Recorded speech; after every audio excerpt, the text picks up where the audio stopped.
Are the busiest period in a journalist's calendar. They dread this time because this year local government elections will not be any different.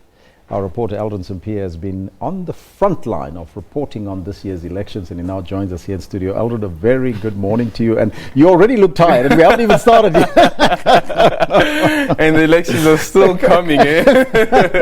And I guess that's the thing about the elections. Yes. It's the period leading up to the elections that's tiring more than the election day itself. Because it's all about preparation, and preparation. How's your experience thus far with the election? Well, it's been overwhelming. It's my first time covering the elections working for a TV news channel. I've been doing it for radio, and tell you that this time around it's a bit more hectic, and considering that the SABC is across the country, and we normally do here at the SABC what we call reps, so that means our different journalists in all the different regions will be covering different political parties and then send them through to what I call the nerve center of South Africa's elections news, and then we sit down, look through the scripts, and then put all of them together.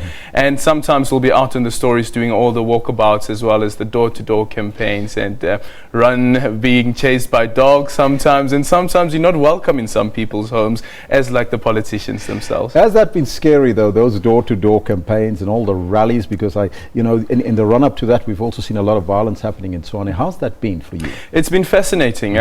You'd normally find when you go to, let's say, a place like we were in Midvaal about 2 weeks ago with Musi Maimane doing a door-to-door campaign, and he went to several homes, speak to a few people, but didn't actually go into the houses. And sometimes what we do is that we compare what a door-to-door campaign would mean for the DA, what a door-to-door campaign would mean for the ANC, the EFF, or any other political parties. Because what we've seen with the ANC, for instance, is that there is that push to go inside the house and sit down with the residents or occupants of that house, including the EFF, but not so much with the DA. Quite an interesting experience with the DA itself was when Musi Maimane in Midvaal tried to speak to one resident, and she said, "Listen, I don't have time for you, please leave my house." The same went even for Gwede Mantashe when he was in, I think it was in Matatiele, when he spoke to one of the residents there who had welcomed him and spoken to him, but said that, "Listen, this time around I'm not voting for the ANC, or well, I won't be voting for any other party. I remain a member of the ANC and a supporter of the ANC, but I won't be voting for the party because of the way that we are being treated by a local government." So that's an interesting dynamic, because for the first time do we get to see exactly what the frustrations of different residents are when they see the leaders come through. And it all depends sometimes on who that leader is, who that person is doing the door-to-door campaign. And you were speaking about the violence. If you look in Tshwane, I was actually saying to one of the producers earlier on that the times have changed so much so that when journalists try to cover these stories, we get attacked as well. That was the case in Tshwane. Several of our colleagues were attacked. The guys from ENCA had their equipment stolen. One of our radio journalists, Wisani, he had his car banged, bashed. His cell phone was taken off him as well.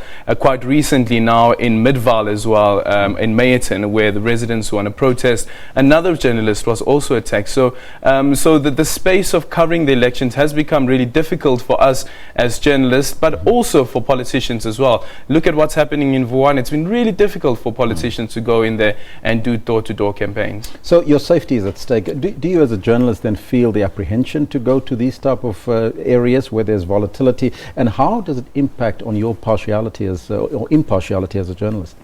The thing is that when it comes to stories like these is that for journalists, you want to be in the mix of things. You want to see these things happen. You want to tell the stories of what's unfolding and as it happens. And whether it is me being attacked, I want to tell that story that, listen, the dynamics have now changed. These residents are so angry that they've now changed, that they've now shifted their anger towards journalists as well, and the way we portray them and so forth. So you have that element. And then there's, of course, that element of trying to remain impartial and remembering that, listen, I'm here as a journalist, I'm here as a reporter, so I must make sure that I tell the story as it is, and don't come up with other unnecessary things. Like, for instance, you'd speak about the pain, the trauma that you went through as a journalist, and we always argue amongst reporters, is that your role to be telling the viewers or listeners about the pain and trauma that you went through, rather than just telling them about the attack that you faced, and that's that, and then you move on, because you were not there.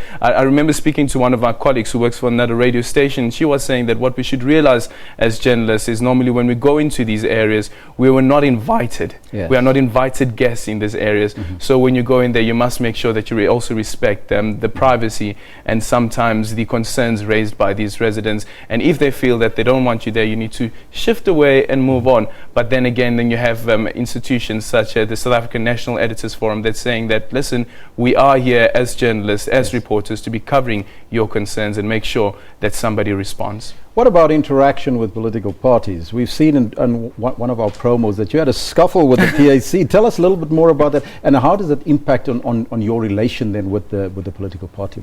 Well, I'll tell you, after that incident with the PAC, we actually have a great relationship now. We speak quite often with the guys from the PAC when they go into their campaigns and so forth.